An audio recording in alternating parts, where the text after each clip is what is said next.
மனமாற வாழ்த்தே இந்த ஆராதனைக்குள்ளாய் நாம் கடந்து போவோம்.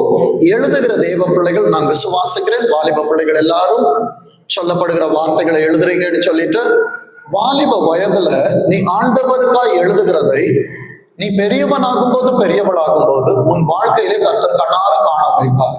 இன்றைக்கு கர்த்தர் நம் சபைக்காக தருகிற ஒரு வார்த்தை நல்ல செய்தி. சொல்லுங்க பார்ப்போம். இன்னைக்கு செய்தியோட தலைப்பே அதுதான். என்னது? நல்ல செய்தி. என் அன்பு தேவ பிள்ளையே, எடுத்த ஒரு வாசிங்க பார்ப்போம். நீதிமொழிகள் 25வது அதிகாரம். நீதிமொழிகள் 25வது அதிகாரம் 25வது வசனத்தை வாசிக்க கேட்போம். தூர தேசத்தில் இருந்து வருகிற நற்செய்தி விடாய்த்த ஆத்மாவிற்கு கிடைக்கும் குளிர்ந்த தண்ணீருக்கு சமானம். ஆராதனையின் வேலையில பார்த்துட்டு இருந்தேன். மகிமாவை பார்த்தேன். மகிமா என்ன பண்ணா, பாட்டில் எடுத்துட்டு கட கட கட கடன்னு ஓடி போய், ஏன் ஆண்டவரே தாகமா இருக்குது. அதே போலதான் வாழ்க்கை எனக்கு காணல் நீராய் மாறி போனது. ஆண்டவரே, எனக்காய் ஒரு வார்த்தை வராதா?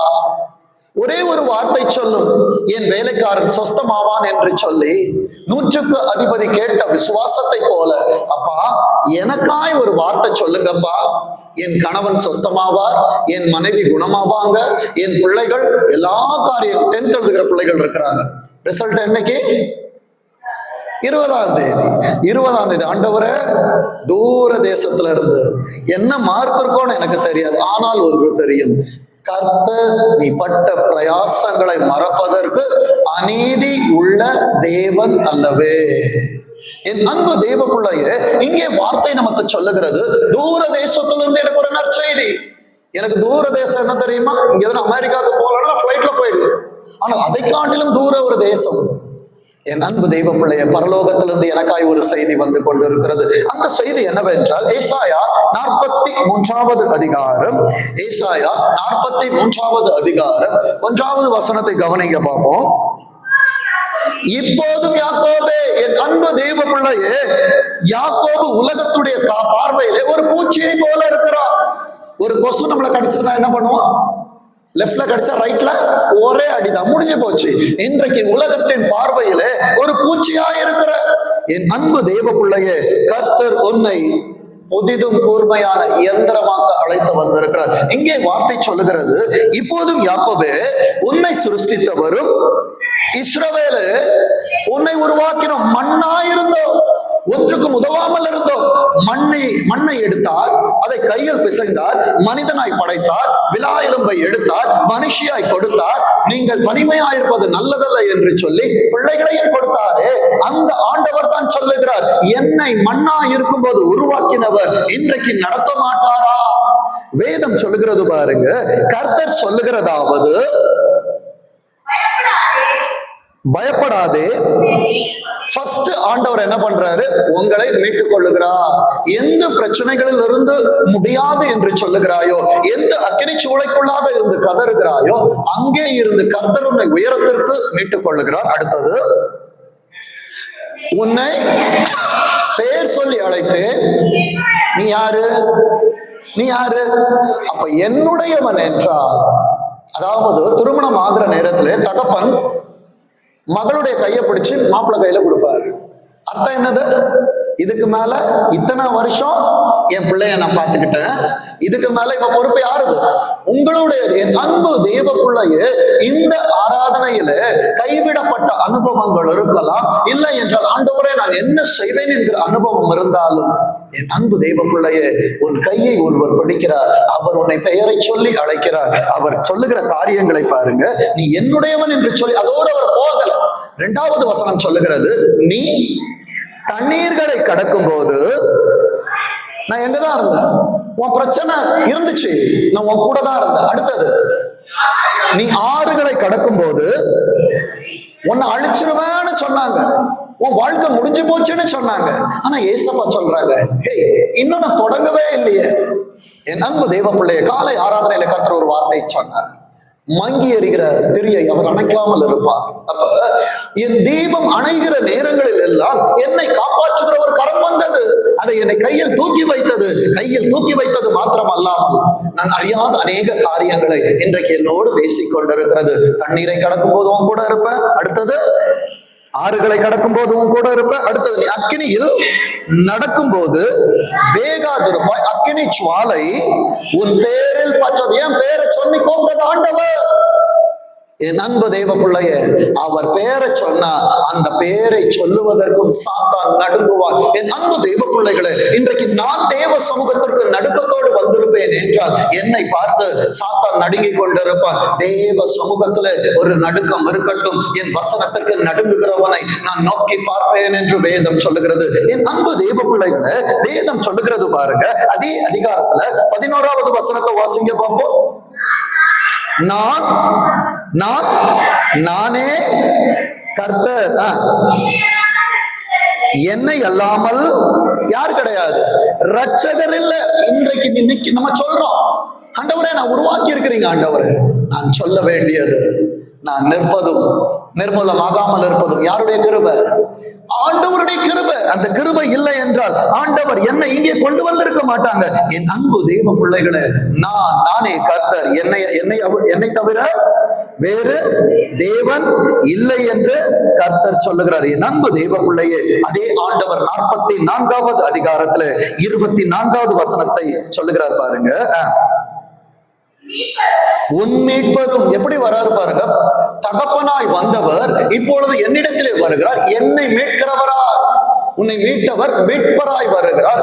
உன் மீட்பரும் மறுபடியும் கன்ஃபார்ம் பண்றார், தாயின் கர்ப்பத்தில் உன்னை உருவாக்கினவருமான கர்த்தர் சொல்லுகிறதாவது. அப்ப என் வாழ்க்கையில எல்லாம் நடந்தது யார் செய்தது? ஆண்டவர் செய்தது. என் வாழ்க்கையில நடக்க போவது யார் செய்வது? ஆண்டவர் செய்தது. ஆண்டவரே, என் வாழ்க்கையில இந்த காரியங்கள் குறையா இருக்குது, அந்த குறையை நான் ஏன் வைத்திருக்கிறேன் என்றால், என் அன்பு தேவ பிள்ளையே, அது உனக்கு குணமாய் இருக்கும் என்றால் யாரும் அதை குறித்து பேசி இருக்க மாட்டாங்க. உன் வாழ்க்கையில் பிரச்சனைகள் இல்லாமல் இருக்கும் என்றால் அது சாட்சியாய் மாறி இருக்காது. நீ காட்சியாய் இருந்திருப்ப.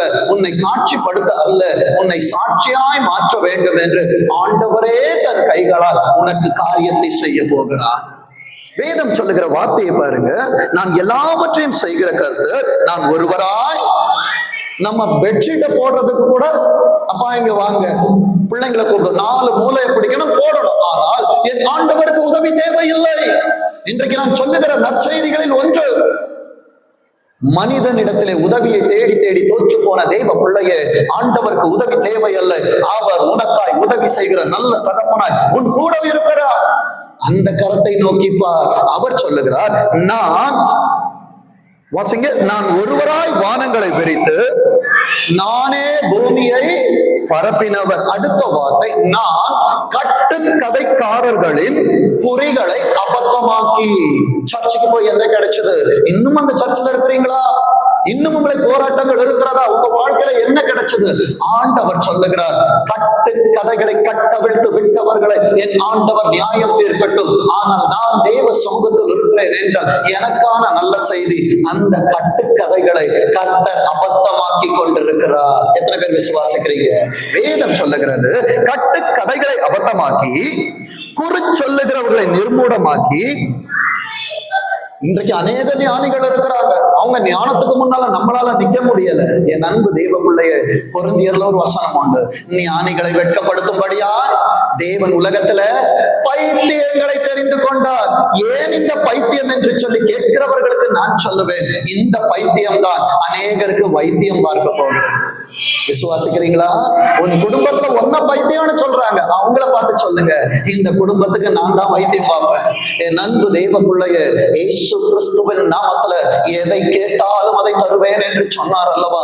அந்த நாமத்தை சுமக்கிற நேரத்துல உனக்கு பைத்தியங்கள் என்கிற பெயர் கொடுக்கப்பட்டால் இன்றைக்கு பரலோகம் உனக்கு வைத்தியன் என்கிற பெயரை கொடுக்கிறது. வேதம் சொல்லுகிறது பாருங்க, ஞானிகளை வெட்கப்படுத்தி அவர்கள் அறிவை பைத்தியமாக்கிடுவார். என் அன்பு தேவ பிள்ளையே, என் ஆண்டவர் பைத்தியமாக்குவார் என்றால் நீ எப்படி அறியப்படுவாய் என்று வேதத்திலிருந்து சொல்லுகிற 62வது அதிகாரத்தை எடுத்துக்கோங்க. ஏசாயா 62வது அதிகாரத்தை திருப்பிக் கொள்ளுங்க. அதுல 4வது வசனத்தை வாசிங்க பார்ப்போம். நீ கைவிடப்பட்டவள். உலகம் சொல்லுது உன் கையை எல்லாரும் விட்டுட்டாங்க. ஆனா அதுக்கு மேல இருக்கிற படியை ஏறி பாருங்க. 3வது வசனத்தை வாசிங்க பார்ப்போம். உலகம் உன்னை கை விட்டாதான் நீ எங்க இருக்கிற? கர்த்தருடைய கையில. அவர் உன்னை மீட்டுக் கொண்டா. உலகத்தின் கை உனக்கு விரோதமாய் நின்றது, கரத்தை அடைத்துக் கொண்டது. ஆனால் அழைத்த கரம் இன்னும் உனக்காய் திறக்கப்பட்டிருக்கிறது. அந்த ஆவியானவர் உன்னை பார்த்து சொல்லுகிறார். என்ன சொல்றாரு? நீ கர்த்தருடைய கையில அலங்காரமான கிரீடம். அலங்காரமான கிரீடம் என்ன தெரியுமா? சாதாரண ஒரு கிரீடம் அல்ல. முத்துக்கள் பதிக்கப்பட்டது, அநேக வைரங்கள் பதிக்கப்பட்டது. அதை பார்த்தாலே அதுக்கு மேல ஒரு ஆசை இருக்கும். இவ்வளவு நாள், இவ்வளவு நேரமும் உன் குடும்பத்தால, உலகத்தால, உன் சுற்றத்தால நீ கைவிடப்பட்டு அலங்கோலமாய் இருக்கிறேன் என்று சொல்லுகிறாயா? என் அன்பு தேவ பிள்ளையே, பரலோகத்திலே நீ அலங்காரமாய் இருக்கிறாய். எத்தனை பேர் விசுவாசிக்கிறீங்க? ஏசப்பா, என்ன நீங்க அலங்கரிச்சு வச்சிருக்கிறீங்க. இங்கே நான் வடிக்கிற ஒவ்வொரு சொட்டு கண்ணீரும் என் கிரீடத்திலே முத்துக்களாய் பதிக்கப்பட்டிருக்கிறது. ஏன் ஆண்டவரே என்னை அட வைக்கிறீங்க? ஏன் பாயன் அட விடுறீங்க?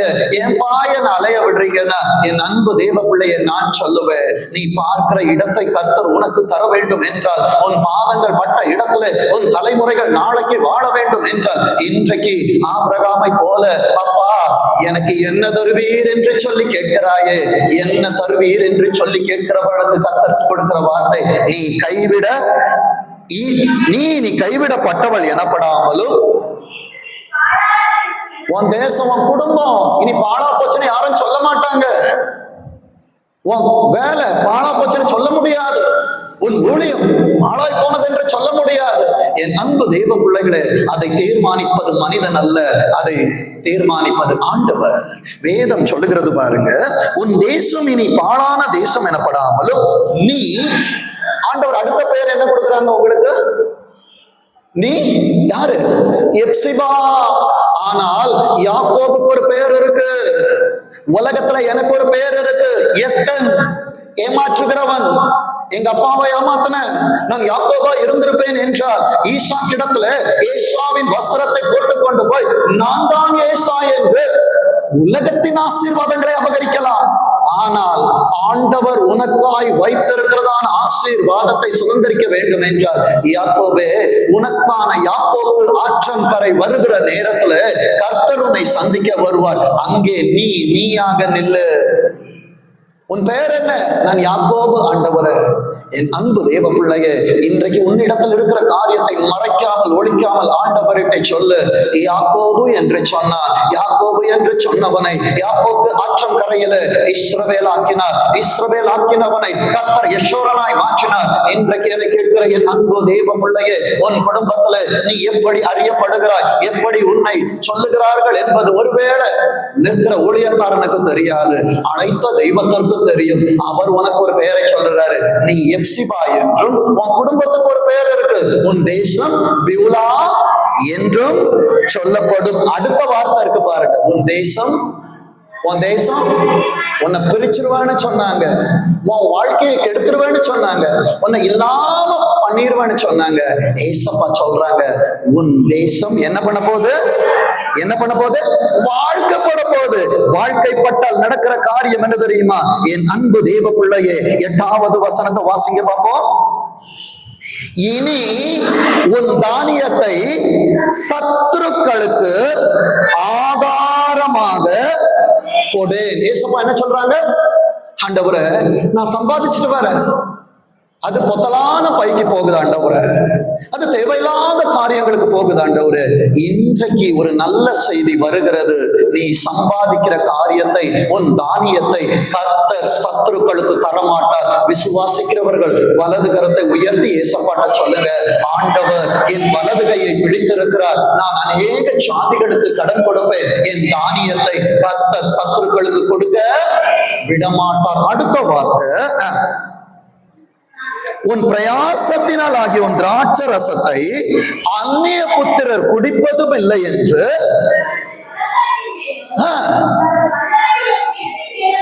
இன்னைக்கு என்ன அடுத்த ப்ராமிஸ் என்ன பண்றாங்க ஏசப்பா? உன் கையை மாத்திரம் அவர் பிடிக்கல, இனி உன்னுடைய ஆகாரத்தை நான் யாருக்கும் கொடுக்க மாட்டேன், உன் கையின் பிரயாசத்தை நீ சாப்பிடுவாய் என்று அவர் கை மேல உன் கைய வச்சு அவங்க ப்ராமிஸ் பண்றாங்க. ஏசப்பா சொன்னா செய்யாம இருப்பாங்களா? நிச்சயம் செய்வார். அவருக்கு போய் சொல்ல தெரியாது. பொய் சொல்ல அவர் மனிதன் அல்ல, மனம் மாற அவர் மனுபுத்திரனும் அல்ல. என் அன்பு தெய்வ பிள்ளைய, அவர் உனக்கு ப்ராமிஸ் பண்ணார். என்ன? உன் பெயர் மாற்றப்படுகிறது, நீ பியூலா என்று அழைக்கப்படுகிறாய், நீ எப்சிபா என்று அழைக்கப்படுகிறாய். அது மாத்திரமா? ஏசாயா 1 அதிகாரம் 26வது வசனத்தை யாராவது வாசிங்க பார்ப்போம். ஏசாயா 1:26. நியாயாதிபதிகளை முன்பு இருந்தது. ஆண்டவரே, யோபு சொன்னது போல எனக்கு முன்பாக இருந்த சீர் இருந்தா நல்லா இருந்திருக்குமே. என் வாழ்க்கை அன்னைக்கு நல்லா இருந்தது.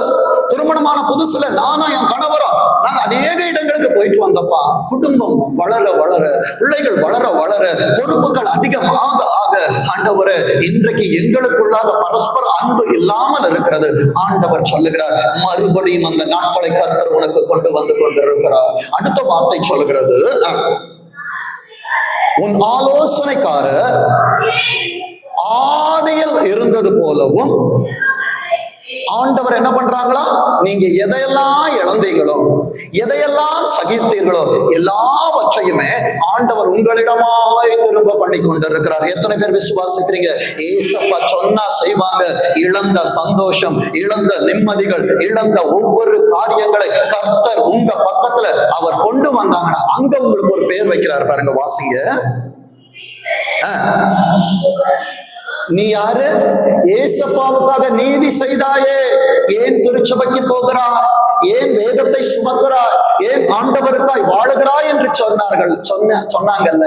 இன்னைக்கு ஏசப்பா நீதிக்காய் இருந்த உனக்கு நீதிபுரம் என்கிற பெயரை கொடுக்கிறார். ராயபுரம் இல்லை, இது ஏசப்பா கொடுக்கிற நீதிபுரம். இந்த நீதிபுரம் பரலோகத்துல இருக்குது. அப்ப பரலோகத்தில் இருப்பதை எனக்கு காண்பிக்கிறார் என்றால் அந்த நீதிபுரத்துல நான் ஆண்டவருக்கான நீதி உள்ளவனாய், நீதிமானவாய் கர்த்தர் என்னை வைத்திருப்பார். நீதிபுரம் என்றும். அடுத்தது என்ன புறம்? சத்தியபுரம். ஆண்டவருக்காய் சத்தியத்தை சுமந்தாயே, வேதத்தை சுமந்தாயே, உன்னை சத்தியபுரமாய் ஆண்டவர் பார்த்து கொண்டிருக்கிறார். அப்பா, ஆனா என் வாழ்க்கையில இதற்கான அறிவுகள் ஒன்றும் இல்லப்பா. ஏசப்பா உங்களை பார்த்து சொல்லுவாங்க, காற்றை பார்க்க மாட்டாய், மழையை பார்க்க மாட்டாய், ஆனா உன் பள்ளத்தாக்கு தண்ணீரை நிரம்பும். இது கர்த்தருடைய பார்வைக்கு அற்ப காரியம். என் அன்பு தெய்வ பிள்ளைய, ஏன் கலங்குகிறா? ஏன் கவலையோடு உட்கார்ந்து இருக்கிற? இன்னும் நம்ப முடியல. நான் இன்னும் ஒரு காரியத்தை சொல்லுகிறேன். ஏசாயா 62வது அதிகாரம், ஏசாயா 62வது அதிகாரம் 4வது வசனத்தை வாசிங்க பார்ப்போம்.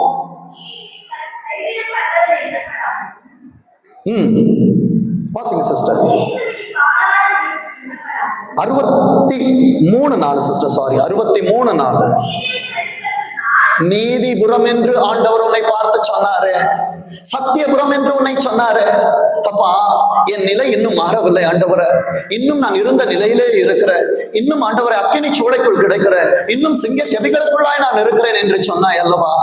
நீதிபுரமே, சத்தியபுரமே, உன்னை பார்த்து ஆண்டவர் சொல்லுகிறார், நீதியை சரிக்கட்டும் நாள் என் மனதில் இருந்தது. உனக்காக ஒரு காரியத்தை செய்ய ஏசப்பா மனசுல ஒரு டைம் பிக்ஸ் பண்ணிட்டாங்க. கவலைப்படாத, என் மனதில் இருந்தது என்னுடையவர்களை மீட்கும் வருஷம் வந்துருச்சு.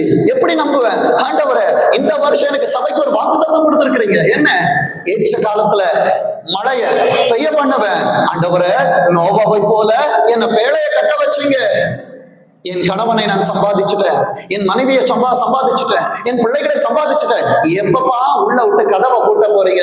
மழையை பெய்ய பண்ணுவா, ஆசீர்வாதமான மழை பெய்யும். அந்த மழை பெய்கிறதான நேரத்துல நீதிபுரமே, என் சத்தியபுரமே, எப்சிபாவே, பியூலாவே, ஆண்டவர் உன்னை கரத்தை பிடித்து சொல்லுகிறார், நீ அரராத் மலையிலே உன் பேரையை கொண்டு போய் நிறுத்துவார். அங்கே இதோ புதிய காரியத்தை செய்கிறேன் என்று சொன்னவர் உனக்கான புதிய வானம், புதிய பூமி, புதிய காரியத்தோடு என் ஆண்டவர் அங்கே பார்த்து கொண்டே இருப்பார்.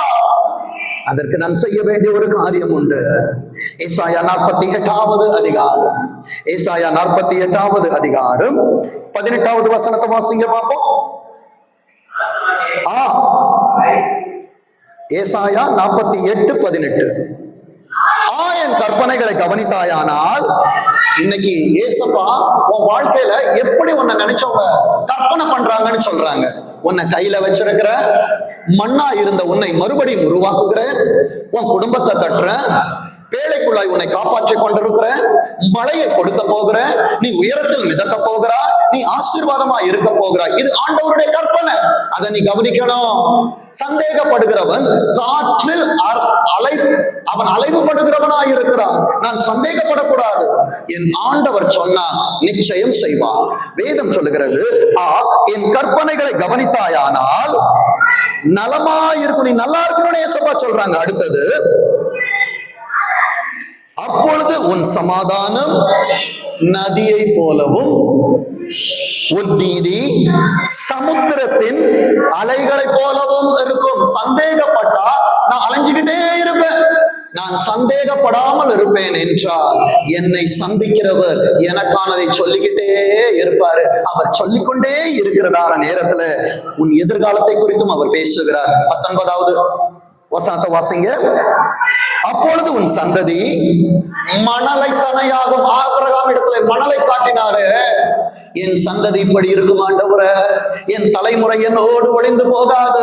கர்த்தருடைய வருகை வருகிற வரைக்கும் என் சந்ததி இந்த உலகத்தில் இருக்கும் என்று சொல்லுகிறவர்கள் எத்தனை பேர் வலதுகரத்தை உயர்த்தி சொல்ல முடியும்? தாவீதிற்காய் ஒரு விளக்கை உண்டு பண்ணுவேன் என்று சொன்னவர், அதே சந்ததியிலே என் ஆண்டவர் வந்து பிறந்தது போல என் ஆண்டவருடைய வருகை வரைக்கும் என் தலைமுறை தொடர்ந்து கொண்டே இருக்கும். ஆண்டவரே, கலங்காத, திகையாத, ஒரு கண்ணீரை கண்டு விண்ணப்பத்தை கேட்க உன்னை நான் குணமாக்குவேன். எந்த பிரச்சனைகளோடு நீ உட்கார்ந்து இருந்தாலும் வெளியே சொல்ல முடியல, என் இருதயம் பாரமா இருக்குது, இயேசுவே சொல்லி கூப்பிடுகிறீங்களே, உங்க சந்ததியை ஆண்டவர் மணலை போல் மாற்றுவார். உன் கர்ப்ப பிறப்பு அதன் அணுக்கள தனையாகவும் இருக்கும், அற்று போகாமலும் இருக்கும். என் அன்பு தேவ பிள்ளைய, இன்றைக்கு ஏசப்பவனை சமாதானபுரம் என்று சொன்னார், நீதிபுரம் என்று சொன்னார், எப்சிபா என்று சொன்னார், பியூலா என்று சொன்னார். ஆண்டவர் சொன்னால் செய்வார். அது அற்று போகாது என்று சொன்னவர்.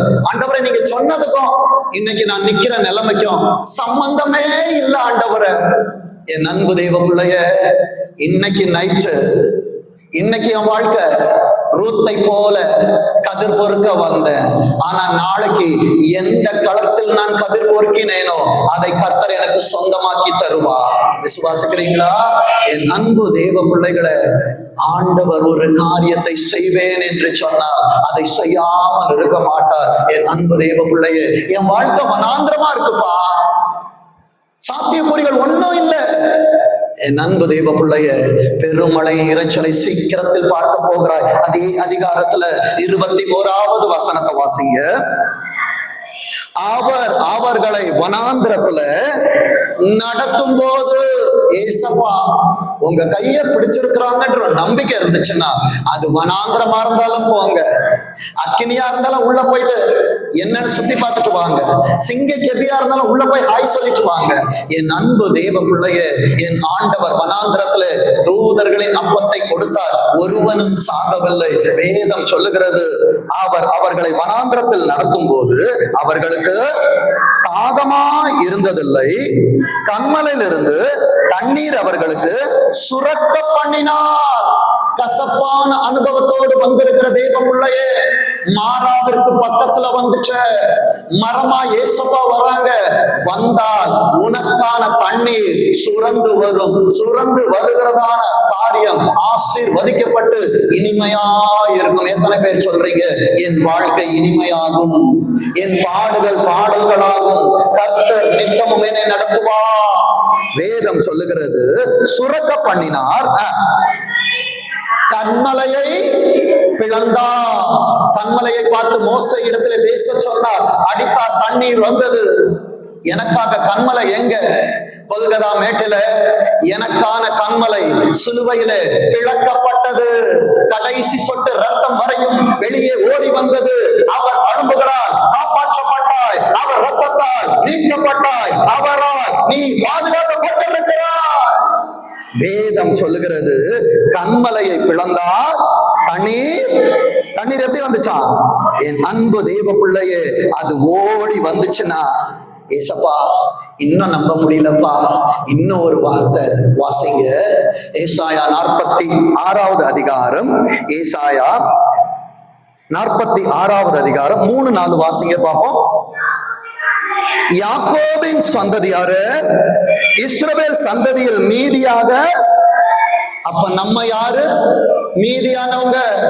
நிறைய பேரை கொரோனா வாரிட்டு போச்சு, நிறைய பேரை விபத்து வாரிட்டு போச்சு, நிறைய பேரை பலவீனம் வாரிட்டு போச்சு. ஆனா இந்த திரியை இன்னும் அவர் எரிய வச்சிருக்கிறார்ல, என்னை மீதியாய் வைத்திருக்கிறார் என்றால் ஆவியானவரை கொண்டு இன்றைக்கு சபைகளுக்கு சொல்லுகிறதை காதுள்ளவர் கேட்க கடவன். அந்த வார்த்தை தான் தூர தேசத்திலிருந்து ஒரு நற்செய்தி உனக்காய் வந்து கொண்டிருக்கிறது. அது விடாய்த்து போன உனக்கு கிடைக்கிற குளிர்ந்த நீருக்கு சமானமாய் அவர் பிளந்து உனக்கு கொடுக்கிற அவர் வார்த்தை ஓடி வந்து கொண்டே இருக்கும். என் அன்பு தேவ பிள்ளையே, மாறாவை பார்த்தாய், உனக்காய் மரமாய் வந்தாய். மாறாவை கொள்ளாத அந்த கிளை போடப்பட்ட நேரத்தில் ஏலினிலே அங்கே 12 நீரூற்றுகள் வந்தது, 70 பேரிச்ச மரங்கள் வந்தது.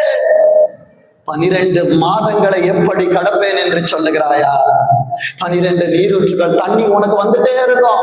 கேட்பதை இயேசுப்பா தந்துட்டே இருப்பாங்க. கவலைப்படாது. அடுத்த வார்த்தை சொல்லுகிறது பாருங்க, எனக்கு செவி கொடுங்கள், தாயின் வயிற்றில் தோன்றினது முதல் மீட்டு கொண்டேன் என்று சொன்னாரு. கீழே விடல, உங்களை தூக்கி வச்சிருக்கிறாரு. உங்களை ஏந்தி தாயின் கர்ப்பத்துல உற்பத்தி ஆனது முதல் உங்களை தாங்கினேன், உங்கள் முதிர் வயது வரைக்கும் அப்படி செய்வேன், நிறைவேறு மட்டும். அப்ப வயசாகிற வரைக்கும் என் பொறுப்பு ஏசப்பா கூடாது. அடுத்தது, நான் அப்படி செய்து வந்தேன், இனிய உன்னை விட்டுருவேன்னு நினைக்கிறியா?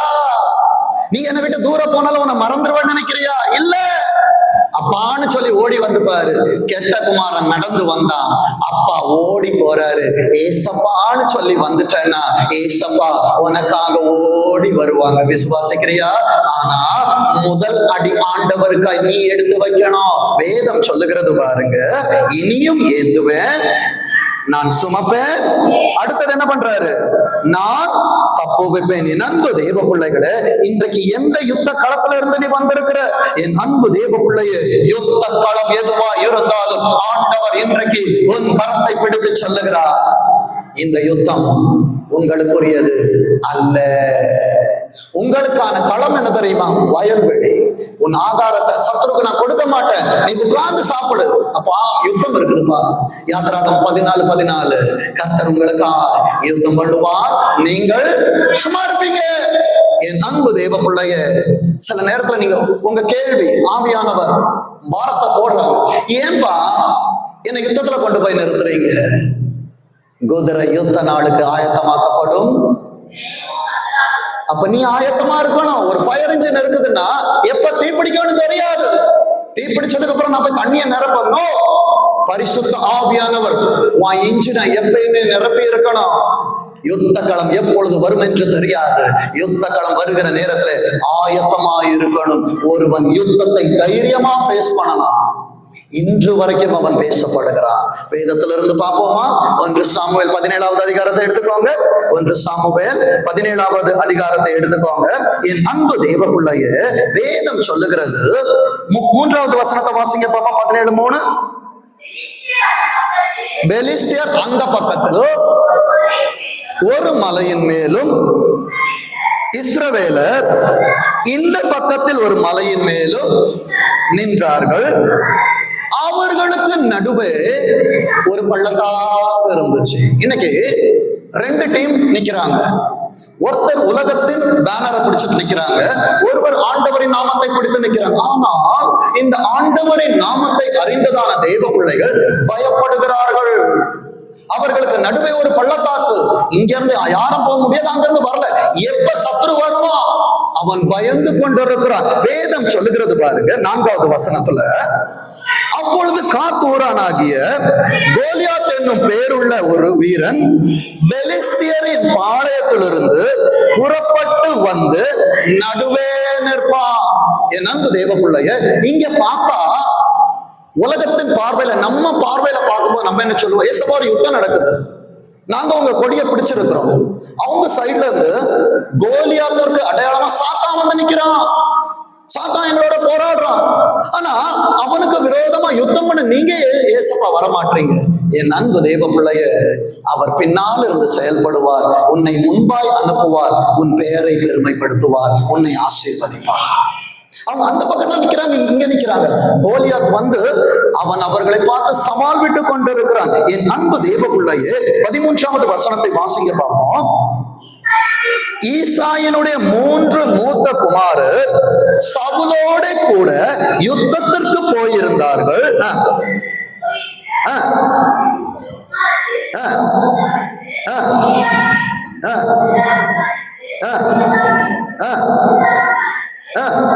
மூணு பேர் ஆண்டவர் சொல்லி இருக்கிறார். ஆனா 40 நாள் யுத்தம்.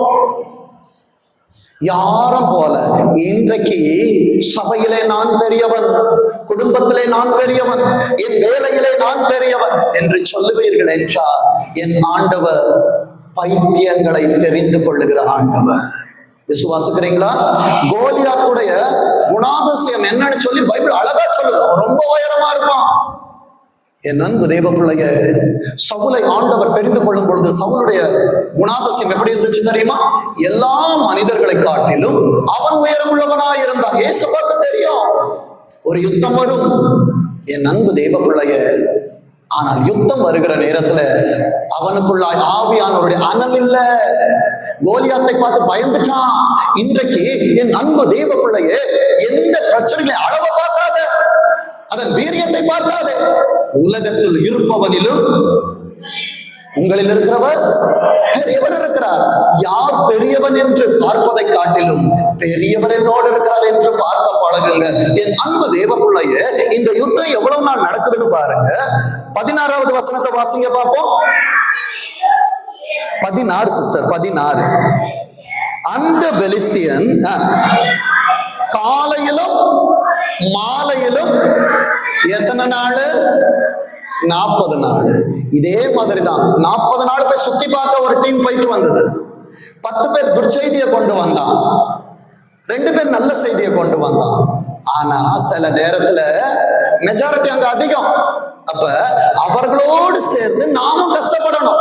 40 வருஷம் கூட நம்மளும் வனாந்திரத்தில் தான் இருப்போம். கேள்வி வருமா வராதா? ஏசப்பா அவங்க எல்லா தப்பையும் பண்றாங்க, அவங்களுக்கும் வனாந்திரம் தான், எங்களையும் வனாந்திரத்துல வச்சிருக்கிறீங்களே. காலைப்ப நீ யோசுவாட்ட போய் கேட்கும் போது என்ன வார்த்தை சொன்ன? அன்றைக்கு இருந்த பலன் இன்னைக்கும் என்கிட்ட இருக்கு. அப்ப ஏசப்பாவை நம்பி வந்தா என்றால் உன் பலன் குறுகாது. ஆனா இந்த டீம்ல நிறைய பேர் காணாம போயிட்டாங்க. என் அன்பு தெய்வ பிள்ளைய, ஏசப்பாவனை நடத்துறாங்கன்னா ஒரு பர்பஸ்ஃபுல் பிளான் இல்லாம ஏசப்பாவ வாழ்க்கையில எதையும் அனுமதிக்க மாட்டாங்க. வேதம் சொல்லுகிற வார்த்தையை பாருங்க. 40 நாள் வந்து நிக்கிறான். 3 பெரிய மனுஷங்க, வீட்டுக்கு பெரியவங்க, நேம்டு பர்சன்ஸ். ஆண்டவரே, அவர்கள் பணத்தில் பெரியவர்கள், அவர்கள் பெயரில் பெரியவர்கள், அவர்களால் செய்ய முடியாததை இந்த தாவீது யார் தெரியுமா? என் அன்பு தேவ பிள்ளைகளே, 15வது வசனம் சொல்லுகிறது, திரும்பி போய் பெத்லகேமில் இருக்கிற தன் தகப்பனுடைய ஆடுகளை. என் அன்பு தெய்வ பிள்ளைய, நீ ஆடு மேய்க்கிறியா, வீட்டு வேலை செய்யறியா, ஆண்டவருக்கு அது மேட்டர் இல்ல. கர்த்தரோடு எவ்வளவு உறவில் இருக்கிறாய், கர்த்தருக்கா என்ன காரியங்களை செய்கிறார், கர்த்தருக்கா எதை அர்ப்பணித்தாய். என் அன்பு தேவ பிள்ளைகளே, இப்படியா இருக்கிற நேரத்துல அப்பா கூப்பிடுறாரு. என் அன்பு தெய்வ பிள்ளைய, காட்டிலே ஆடுகளை மேய்த்து கொண்டிருந்த சின்ன பிள்ளை அவனை பார்க்க அப்பா பெரியவங்களை அனுப்பல. சில நேரத்துல ஒன்ன பார்க்க யாரும் வரமாட்டாங்க. ஆண்டவரே, என்கிட்ட ஆசீர்வாதம் இருந்தப்ப எவ்வளவு பேர் வந்தாங்க, இன்னைக்கு வனாந்திரத்துல இருக்கிறப்ப யாரும் வரலையப்பா. ஏசப்பா தடுக்கிறா, ஏசப்பா தடுத்தா, ஏசப்பா உன்னை பிரித்து மறைத்தா. ஆனா இங்க என்ன நடக்குதுன்னா, ஏசப்பா என்ன அவங்களெல்லாம் தேட அனுப்புறீங்களே ஆண்டவரே. அப்பா என்ன சொல்றாங்க தெரியுமா? நீ என்ன பண்ணு, வாசிங்க பார்ப்போம். ஈசா 17வது வசனத்தை.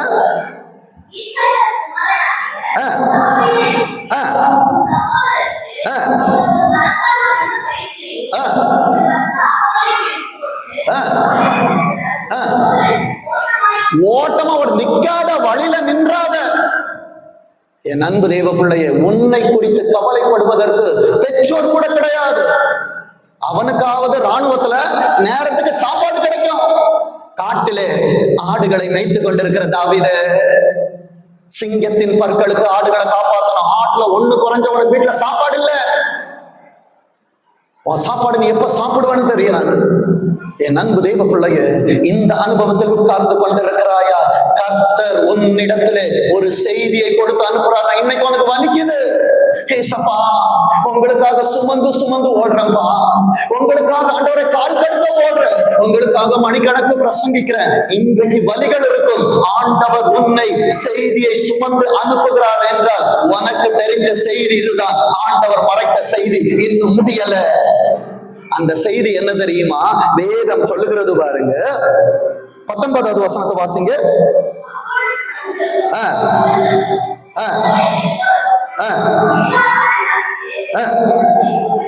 ஆனா அவங்க யுத்தம் பண்ணல, பயந்து உட்கார்ந்து இருக்கிறாங்க. வேதம் சொல்லுது யுத்தம் பண்ணனாங்க. என் அன்பு தேவ பிள்ளையே, வேதம் சொல்லுகிற 20வது வசனத்தை வாசிங்க பாப்போம். தாவீது அதிகாலையில் எழுந்து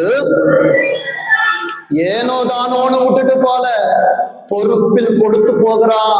என் அன்பு தேவ பிள்ளைய, உத்தரவாதம் எடுக்கிறவன் பொறுப்புள்ளவனாயிருப்பான். அப்பா கூப்பிட்டுட்டாங்க, வீட்டுக்கு போனா கோழி அடிச்சு எனக்கு சாப்பாடு கிடைக்கும்னு சொல்லிட்டு அவன் பார்க்கல.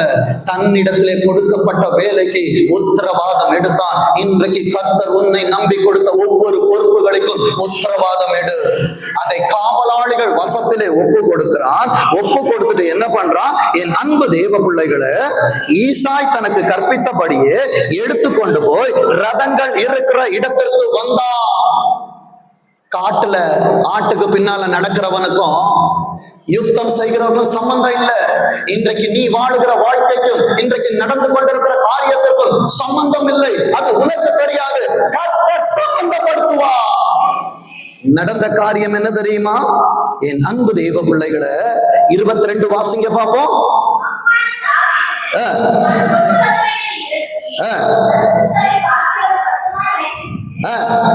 அப்பா சொல்றது அப்படியே செய்யறான். ராஜாவின் மேல் அவசரம், கையில செய்தி கொடுத்து அனுப்புறான், பிள்ளைகளுக்கான காரியங்களை கொடுத்து அனுப்புகிறான்.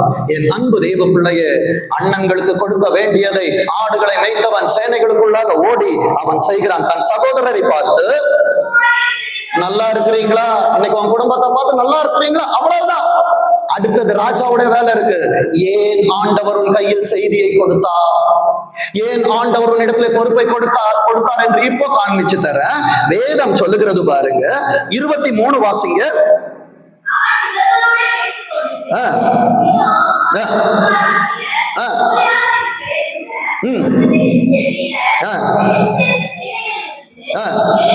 எழும்பி வந்து இன்னைக்கு உன் மனசுல இருந்து எழும்பி நிறைய காரியம் வருது. அவங்க அண்ணன் சவுல் எல்லாம் 40 நாள் கேட்கிறாங்க. அதே வார்த்தை தான் தாவீதின் காதுகளிலும் கேட்கப்படுகிறது. இன்றைக்கு என் கேள்வி ஒன்றுதான், நீ தாவீதா இருக்க போகிறாயா? இல்ல, எனக்கு எல்லாத்துலயும் முதலிடம் கொடுக்கணும், நான் முதன்மையா இருக்கணும். என் அன்பு தேவ பிள்ளைய, ஏசா முதன்மையானவன் தான். ஆனால் ஏசாவை கர்த்தர் வெறுத்திருக்கிறார் என்று வேதம் சொல்லுகிறது. நீ இன்றைக்கு மனிதனால் வெறுக்கப்படுகிறாய் என்றால் பரலோகத்தால் நேசிக்கப்பட்டுக் கொண்டிருக்கிறார். வேதம் சொல்லுகிற வார்த்தையை பாருங்க. அவன் எழும்பி வந்து நின்று முன் சொன்ன வார்த்தைகளை சொன்னான். தாவீது கேட்டான். அன்பு தேவ பிள்ளைய, இன்றைக்கு சில காரியங்களை கர்த்தர் ஏன் உன் காதுக்கு கொண்டு வராரு? பிரச்சனையா இருக்குது, போராட்டமா இருக்குது, என்னால முடியல. இந்த வார்த்தைகளை உன் காதுகள் கேட்கிறது என்றால் உன்னுடைய ரோல் மாறப்போகுது. என் அன்பு தேவ பிள்ளையை, இது நாள் வரைக்கும் நீ ஆடுகளுக்கு பின்னாய் இருந்ததான ஆட்டு மைப்பனாயிருந்தாய். கர்த்தர் உனக்கு ஒரு உயர்வை கொடுக்க சம்பந்தம் இல்லாத இடத்துல உன்னை போய் சம்பந்தப்படுத்த வைப்பாரு. வேதம் சொல்லுகிறது பாரு. இதை கேட்கிறான். கேட்ட உடனேயே என் அன்பு தேவ பிள்ளையே, வேதம் சொல்லுகிறது 26வது வசனம், இந்த 26ஆம் ஆண்டிலே என் அன்பு தேவ பிள்ளையே, எத்தனை கோலியா உனக்கு விரோதமாய் வீரியம் பேசினாலும் அதை தூக்கி போட்டு ஏசப்பா உன் கையிலே என்ன காரியத்தை தந்தார் அதற்காய் செயல்படு. 26வது வசனம் சொல்லுது, அப்பொழுது தாவீது தன்னண்டையிலே நின்றவர்களை பார்த்து, உன் கடன் பிரச்சனை எப்படி சாகணும் வெளியே தேடாத, உபாகமம் 28:12 தேடு. ஏற்ற காலத்துல எனக்காக வானத்தை திறப்பாரு, பலகனி திறக்கும், நான் அநேக ஜாதிகளுக்கு கடன் கொடுப்பேன். அதை விட்டு நான் போய் இன்றைக்கு என் கடனை தீக்கணும்னா இன்னொருத்த கடன் வாங்கணும். ஆனால் ஆண்டவர் சொல்லுகிற உன் பாரத்தை ஏமல வச்சு விட்டுரு, நான் பாத்துக்கிறேன். என் அன்பு தேவ பிள்ளையே, என் ஆண்டவர் உனக்கு கடன் கொடுக்க மாட்டார், உன்னை கடன் கொடுக்கிறவனாய் மாற்றுவார். வேதம் சொல்லுகிற வார்த்தையை பாருங்க, இந்த பெலிஸ்தேனை கொன்று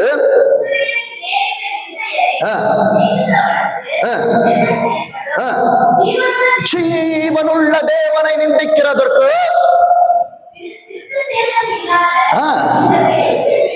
எம்மாத்திரம் என் அன்பு தேவ பிள்ளைய, ஆடு மேய்ச்சவனுக்கு சண்டை போட தெரியாது, அவனுக்கு கரடி தெரியும், சிங்கம் தெரியும், கத்தியம் பட்டயம் அவனுக்கு தெரியாது. என் அன்பு தேவ பிள்ளைய, அவனுக்குள்ளாய் ஒரு பாரம் எழும்பினது வந்த உடனே. ஆனால் 40 நாள் பிரசங்கத்தை கேட்கிறோம், 40 வருஷம் பிரசங்கத்தை கேட்கிறோம், ஆண்டவர் யார் என்று கேட்கிறோம். இன்றைக்கு என் மனதிற்குள்ளாக ஆண்டவரை பற்றினதான இன்னும் நன்மை எழும்பவில்லை என்றால் என் அன்பு தேவ பிள்ளையே, நானும் சவுலை போல புறக்கணிக்கப்படுவேன். என் அன்பு தேவ பிள்ளையே, நான் புறக்கணிக்கிறவனா இருக்கக்கூடாது. இவன் எப்ப ஆடு மேய்க்க போனான் தெரியுமா? 16வது அதிகாரத்துல 10வது வசனத்தை வாசிங்க பாப்போம். 16:10.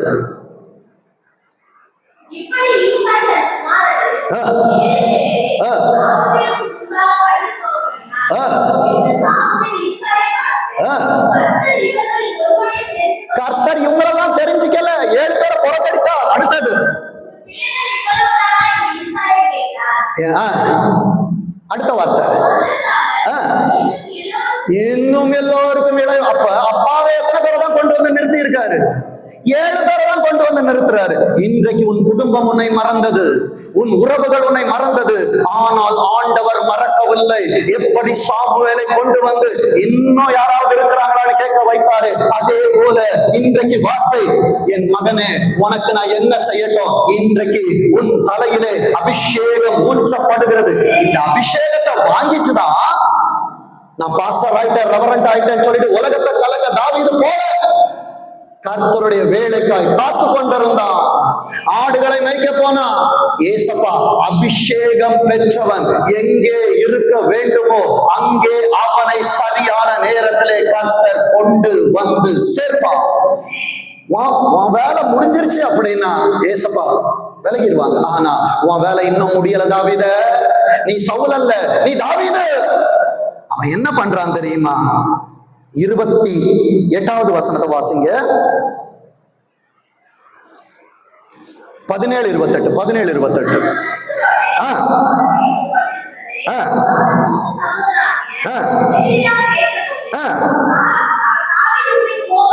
என் அன்பு தேவ பிள்ளைய, நீ ஏசப்பா கிட்ட ஒரு காரியத்தை கேட்டடா, உலகம் உன் மேல கோபப்படும். பக்திமேயு குருடனே, குருடன் என்ன பண்ணான் தெரியுமா? வழியில போயிட்டு வரவிட பிச்சை கேட்டான். எனக்கு கண் பார்வையை கொடுங்கன்னு கேட்கல, ஏன்னா அவனுக்கு தெரியும் அதை அவனுக்கு கொடுக்க முடியாது. இன்றைக்கு நீயும் நானும் மனிதன் கொடுக்க முடியாததை அவர்களிடத்தில் தேடிக்கொண்டிருக்கிறோம். ஆண்டவர் வருகிறார் என்று கேள்விப்பட்டான், அநேகர் அதட்டினார்கள். ஆனா அவனுக்கு ஒன்றே ஒண்ணு, பார்வை அடையணும். ஏசப்பா இன்னைக்கு இங்க வந்திருக்கிறாங்கன்னு நினைச்சிட்டனா உலகத்தின் சத்தத்தை கேட்காத, அந்நிய சத்தத்தை கேட்காத, இது நடக்குமான்னு கவலைப்படாத. அவர் டீல் பண்ண வந்துட்டாருன்னா என் அன்பு தேவ பிள்ளையே, சகல அதிகாரங்களும் என் ஆண்டவருக்கு முன்பாக முடங்கும். அண்ணனுக்கு கோபம் வந்துருச்சு. ஏன்னா 27ல இந்த பெலிஸ்தீனை கொன்றா அவனுக்கு என்ன ஆசீர்வாதம் கிடைக்கும்னு சொல்றாங்க. ஏற்கனவே சாமுவேல் வந்து அபிஷேகத்தை மேல ஊத்திட்டாரு. அப்படியே இவனை தூக்கி நாங்க எங்க அனுப்பிட்டோம்? ஆடுமைக்கு அனுப்பணும். ஆனா ஆண்டவர் யுத்த காலத்துக்கு கொண்டு வராரு. என் அன்பு தேவ பிள்ளையே, அநேக உறவுகளின் சத்தம் வரும், அநேக எதிர்ப்பின் சத்தம் வரும், அநேகர் உன்னை எதிர்ப்பார்கள். தெரிந்து கொள், நீ கர்த்தரின் கரத்தில் இருக்கிறாய். வேதம் சொல்லுகிறது பாருங்க, அவன் கேட்கிறான் பாருங்க, அவன் தாவீதின் மேல் கோபம் கொண்டு நீ ஏங்க வந்த? அடுத்தது, வனாந்திரத்தில் உள்ள அந்த கொஞ்ச ஆடுகளை, அவங்களுக்கு கவலை என்ன தெரியுமா?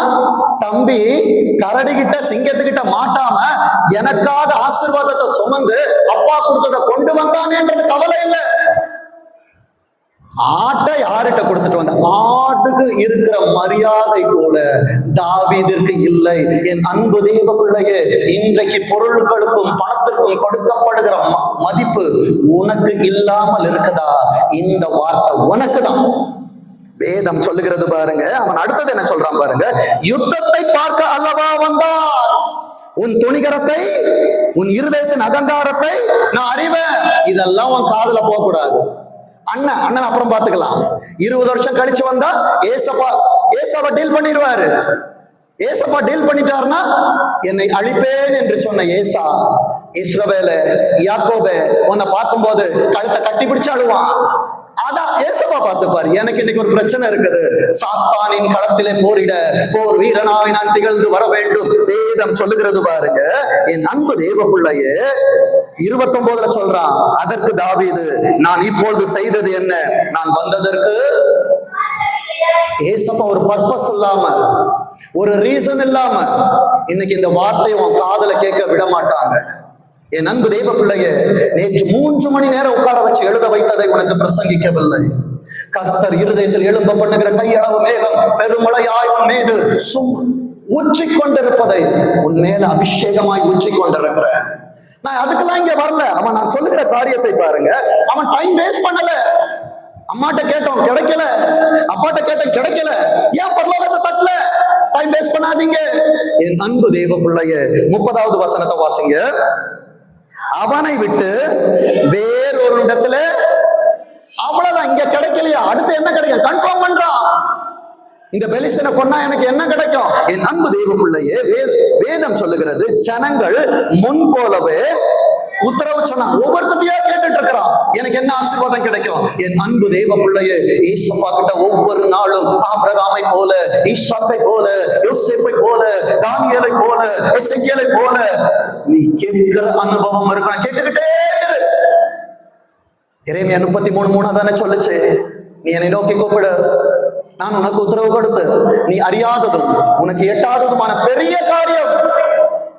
நீ ஓளவு மனுஷனை போய் தேடினா அவன் உயரத்துக்கு தான் உனக்கு ஆசீர்வாதத்தை காமிச்சு தருவான்.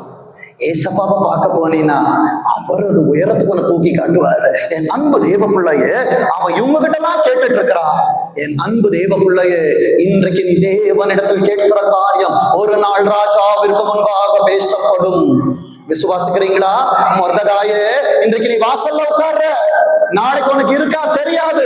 ஆமான் உன்னை கொல்ல வேண்டும் என்று முச்சத்திற்கு வருகிறார். அதற்கு முன்பாக ஆண்டவர் ராஜாவின் நித்திரையை எடுத்து உனக்கான ஆசீர்வாதத்தை கொடுக்க ஆண்டவர் பிரியமுள்ளவராய் இருக்கிறார். வேதம் சொல்லுகிறது. 31 வாசிங்க பார்ப்போம்.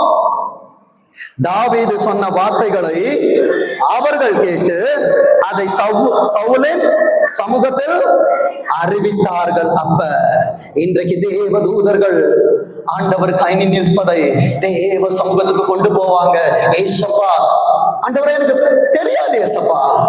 சவுல் அவனுடைய பட்டயத்தெல்லாம் கொடுக்கிறான், இவன் நடக்கிறான், முடியல. என் அன்பு தேவ பிள்ளைய, அதுக்கு முந்தின அதிகாரத்துல ஏசப்பாவுடைய அபிஷேகத்தை தலை மேல வாங்கினா, அது தலை மேல ஊத்துனது அவன் கையில இருக்கு, அவன் அடப்பையில இருக்குது. அவன் முழுவதுமா இறங்கி இருக்கிற அபிஷேகத்தோடு அவன் செய்த காரியம் என்ன தெரியுமா? அதே அதிகாரத்துல 47வது வசனத்தை வாசிங்க. 47, கர்த்தர் பட்டயத்தாலும் ஈட்டியினாலும் ரட்சிக்கிறவர் அல்ல. இன்னைக்கு நீ நினைக்கிற மாதிரி ஏசப்பாவை ரட்சிக்க மாட்டாங்க. அவருடைய பிளான் வேற. நீ பிளான் ஏல இருக்கிற, பீல இருக்கிற, அவர் சட்டுக்கு போயிட்டாரு. அவர் எப்படி செய்வார், யாரை கொண்டு செய்வார் தெரியாது, ஆனால் ஒன்று தெரியும், செய்து முடிப்பார். அப்படிதானங்க சொல்லுது சங்கீதம் 138:8. கர்த்தர் எனக்காக, இவ்வளவுதாங்க சத்தியம். வேதம் சொல்லுது, கர்த்தர் பட்டயத்தாலும் ஈட்டியாலும் ரட்சிக்கிறவர் அல்ல என்று இந்த ஜனக்கூட்டம் எல்லாம் உன்னை குறித்த சாட்சி உன் குடும்பத்துக்கு தெரியும், உன் ஊழியத்துக்கு தெரிய வரும், உன் வேலை ஸ்தலத்துக்கு தெரிய வரும். அது வரைக்கும் தாவீது உன் அபிஷேகம் உன் மேலதான் இருக்கும், அதை யாரும் எடுக்க முடியாது. நீ காட்டுல இருந்தாலும் சரி, உனக்காய் ஒருவர் பரிந்து பேசிக் கொண்டிருப்பான். வேதம் சொல்லுகிறது பாருங்க, யுத்தம் யுத்தம். இப்ப தெரியுதா யுத்த களத்துல சம்பந்தமே இல்லாம ஏன் இந்த குடும்பத்துல உனக்கு வாழ்க்கையை தந்தாரு, ஏன் இந்த வேலை ஸ்தலத்துல உனக்கு வேலையை கொடுத்தாரு, ஏன் இந்த சபையில கர்த்தர் உன்னை வைத்தார்? யுத்தம் கர்த்தருடையது. அடுத்த வார்த்தை, அவர் உங்களை எங்கள் கையில ஒப்பு கொடுப்பார்னு சொல்லிட்டு நிக்கல. 48 வாசிங்க.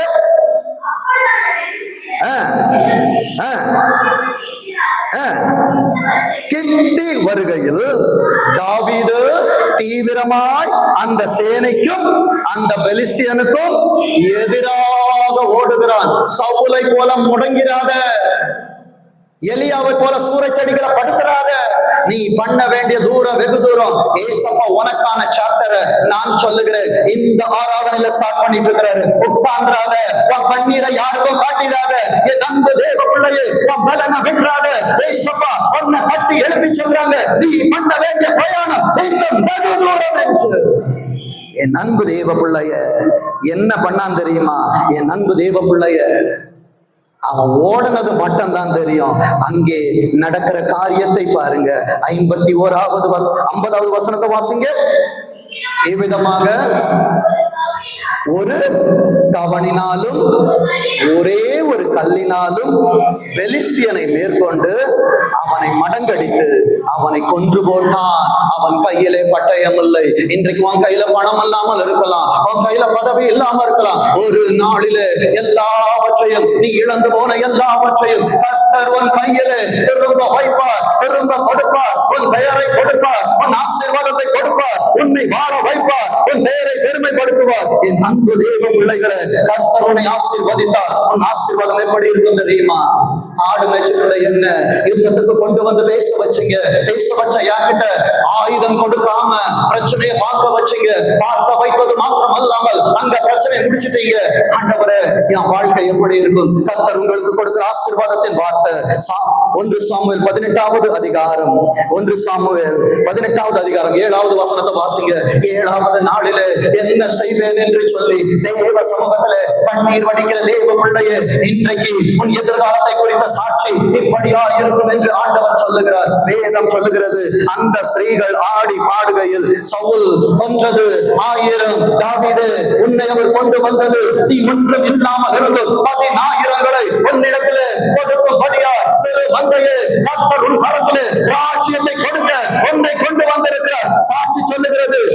என் அன்பு தேவ பிள்ளைகளே, முறை முறையாய் பாடினார்கள். இன்றைக்கு ஏசப்பா என் வாழ்க்கையில் ஒன்றும் இல்லை என்று சொல்லி வந்தாயே, ஒன்றும் இல்லை என்று சொல்லுகிற உன் வாழ்க்கையிலே எல்லாம் இருக்கிறது, நான் இருக்கிறவராகவே இருக்கிறேன் என்று அவருடைய ஆசீர்வதித்து உன்னை அனுப்புகிறார். கண்களை மூடி செபிப்போம். ஆண்டவரே இயேசுவே, ஸ்தோத்திரிக்கிறோம். ஆண்டவரே, என் அன்பு பிள்ளைகளுக்காய் கர்த்தர் கொடுத்த நல்ல செய்திக்காய் ஸ்தோத்திரம் அப்பா. என் பிள்ளைகளை வாழ்த்தி ஆசீர்வதிக்கிறேன். என் பிள்ளைகளோடு கர்த்தர் பேசுகிறாங்க. ஆண்டவரே, மனித சத்தம் அல்ல, தெய்வ சத்தத்தை பிள்ளைகள் கேட்டிருக்கிறார்கள். வருகிற வாரத்துல பெரிய சாட்சியை கேட்க போகிறோம். நடத்துங்க. இயேசு கிறிஸ்துவின் மூலமாய் செபிக்கிறோம். செபம் கேளும் ஜீவனுள்ள நல்ல பிதாவே. ஆமென், ஆமென்.